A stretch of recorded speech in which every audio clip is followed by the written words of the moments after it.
That is, it's not long before then when I come in from work at a regular time, though. I didn't have a rough schedule. And when I walk in to come in to turn in my money, there's a new person like me, but she's a female. She's standing up at the window, just standing there.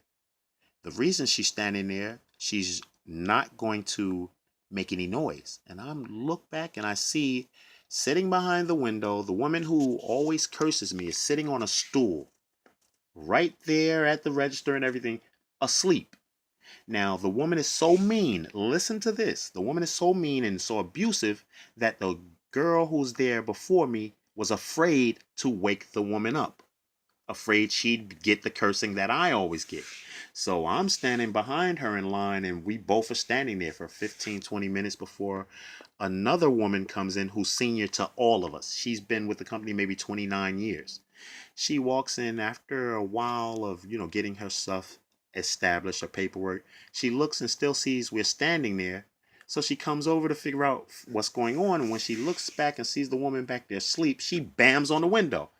Which, of course, we weren't going to do it. We just hoping that the woman will wake up because we want to go home. All we're here to do is just turn in the money. But if we wake you up, you're going to fit when you see it's us because we're the new people. So now that the senior person is bammed on the window and woke you up, you then just look and see it's her and smile. And then the woman turns to us and said, "Go ahead, guys, turn your money in." And that's what we do. Okay, so turn the money in. But again, all of this has just been a nightmare for me. So I go in, like I said, to explain to this woman, and I tell her everything. And remember, after a year and a half of not being able to tell anyone, I'm so emotionally relieved when I tell her because I've gotten it out. When you tell the truth to someone who supposedly can help you, you feel better. Except her response was, "Well, Mr. McSwain, we know.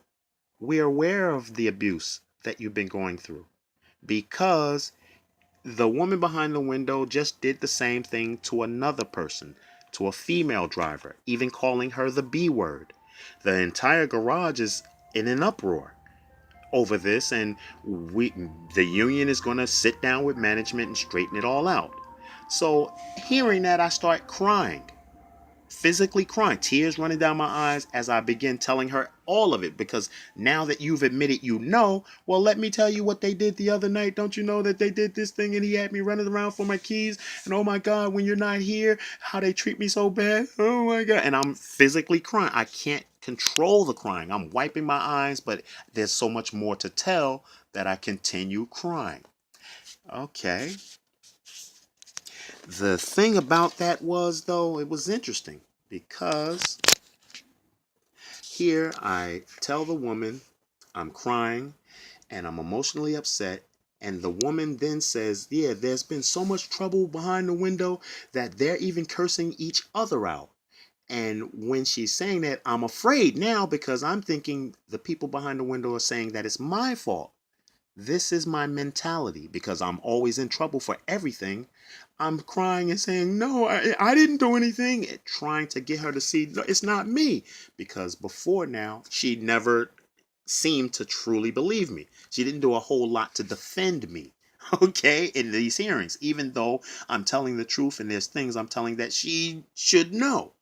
So now that you say and I'm standing here crying, I go further and I explain to her I was going to tell her about the incident where the woman almost caused a major accident where I would have run over a car, killed the person inside, and hurt the people on the bus. And I told her how I'm afraid of that. That could possibly happen because they're cursing me all the time. She responds by saying,